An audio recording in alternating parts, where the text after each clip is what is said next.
off because they slow the model down. And we'll compare again how much more shade we can pick up by adding these lattice strips. And because they're kind of a separate group of things, I'm just going to pick the rectangle tool, start over again, creating a new component. And all I'm going to do here is just draw a 2x2, in this case 1.5, 1.5 for these lattice pieces. Select that, right click, make it a component. And I'm going to call these 2x2 lattice.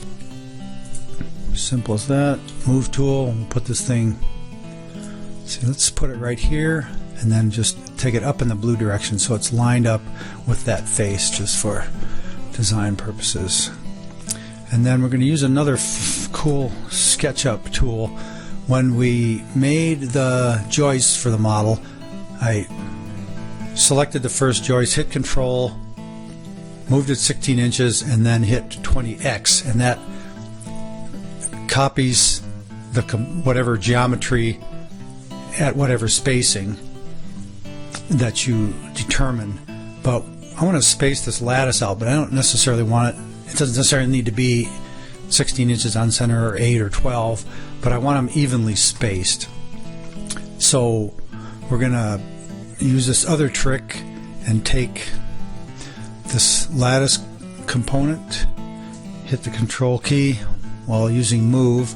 Just going to slide it over this way across the top of the joist. By holding down the Shift key, I can enter.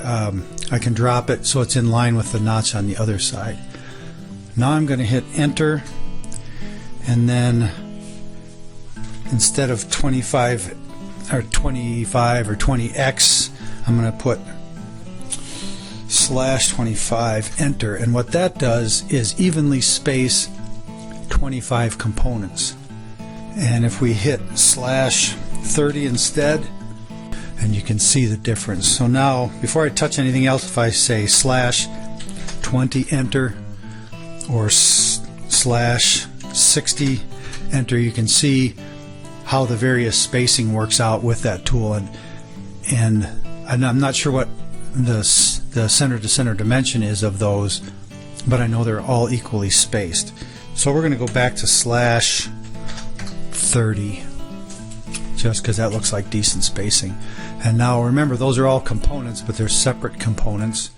So I'm going to pivot the model around, draw a box around those, right click, and put them in a group so that we can control those together. Now by double clicking and entering into that group, and then double clicking again to enter into component edit, we're just going to drag them out here so that let's put them equal to the end of these beams. We'll do the same on this end. The Move tool, and just index to this end of the beam. There we go. And there we have lattice on a pergola. Like I said, let's put the shadows back on, and can see the difference in how much shade is created by having a 2x2 lattice work.